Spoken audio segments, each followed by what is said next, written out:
கிறிஸ்துவுக்குள் பிரியமானவர்களே, உங்கள் அனைவருக்கும் ஆண்டவர் இயேசு கிறிஸ்துவின் இனிய நாமத்தில் அன்பு நிறைந்த வாழ்த்துக்கள். இந்த தவக்காலம் என்பது இயேசுவோடு நாம் இணைந்து பயணிக்கிற காலம். இந்த தவக்காலம் என்பது இயேசு நமக்கு தருகின்ற அருளின் காலம் என்பதை நாம் நினைவில் கொள்ள வேண்டும். முதலாவதாக இந்த நாளை நாம் நோன்பை பற்றி சிந்திக்க இருக்கிறோம். இயேசு மத்தேயு நற்செய்தி 9ஆம் அதிகாரம் 14, 15 நாம் படிக்கிறோம்.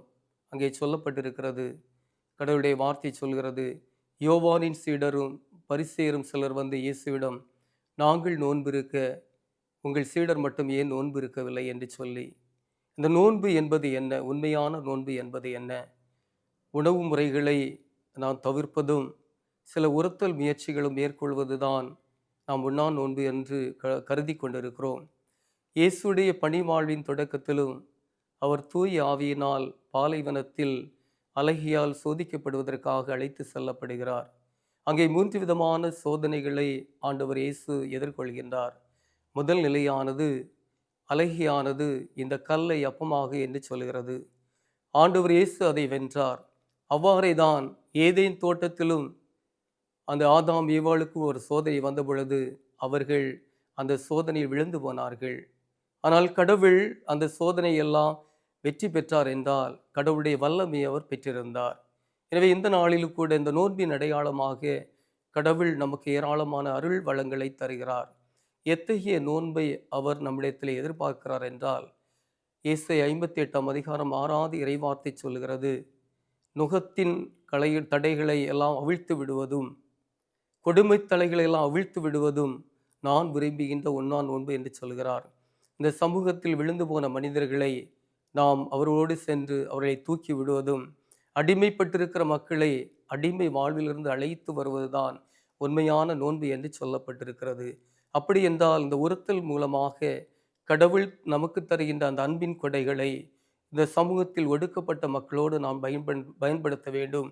மேலும் ஏசாயா 58:7வது அதிகாரத்தில் படிக்கிறோம், எது உண்மையான நோன்பு என்பது, பசித்தோருக்கு நம்முடைய உணவை நாம் கையளிப்பதும், தங்க இடம் இல்லாதவரை நம்முடைய இல்லத்திற்கு அழைத்து வருவதும், உடையற்றோரை காணும் பொழுது அவர்களுக்கு உடைகளை கொடுப்பதுதான் நான் விரும்புகின்ற உண்ணா நோன்பு என்று சொல்கிறார்.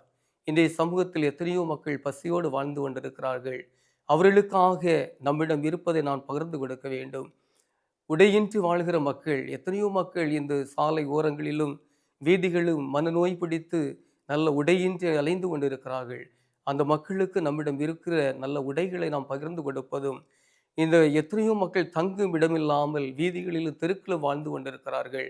அவருடைய வாழ்வை நம்மை மேம்படுத்த இயேசு ஆண்டவர் இந்த நாட்களை நமக்கு தந்திருக்கிறார். எனவே கடவுளுடைய பாதத்தில் அமர்ந்திருக்கிற நாம் ஒவ்வொரு நாளுமே உண்ணா நோன்பு மட்டுமல்ல, இதையும் தாண்டி கடவுள் எனக்கு தந்திருக்க அருள் கொடைகளை இந்த சமூகத்தில் விழுந்து போன மனிதர்களிடத்திலே நான் பயன்படுத்த வேண்டும் என்பதை நம்மை உணர்ந்து கொள்ள அழைக்கின்றார். எனவேதான் ஆண்டவர் இயேசு தன்னுடைய பணிவாளின் தொடக்கத்திலே ஏசாயா எழுதிய அந்த நூலை எடுத்து படிக்கிற பொழுது, ஆண்டவராகிய என் தலைவரின் ஆவி என் மேல் உள்ளது, அவர் எனக்கு அருள் பொழிவு செய்துள்ளார் என்று சொல்லி தன்னுடைய உரையை தொடங்கி தன்னுடைய பணிவாழ்வை தொடங்குகின்றார்.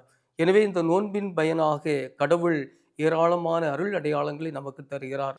அந்த அருள் அடையாளங்களை பெற்று கடவுளுடைய பிள்ளைகளாக இந்த சமூகத்தில் வீழ்ந்து போன மனிதர்களுக்கு நம்முடைய வாழ்வை கொடுப்போம். அப்படியே இறைவேண்டல் செய்வோம். அன்பின் ஆண்டவரே, உம்மை நாங்கள் போற்றுகிறோம், உம்மை நாங்கள் புகழுகிறோம். இதோ இந்த நாளிலும் உண்மையான நோன்பு என்பது உடல் உறுத்தல் மட்டுமல்ல, இந்த சமூகத்தில் விழுந்து போன மனிதர்களுக்கு உமது கரங்களாக எங்கள் கரங்களை மாற்றவும், உமது பார்வையாக எங்களுடைய கண்களை நாங்கள் மாற்றிக்கொள்ளவும், ஏழைகளோடு பயணிக்கின்ற அந்த உண்மையான அந்த அருளையும் ஆற்றலை எங்களுக்கு தந்தரல வேண்டும் என்று எங்கள் ஆண்டவர் இயேசு கிறிஸ்து வழியாக உம்மை பார்த்து நாங்கள் மன்றாடுகின்றோம். ஆமேன்.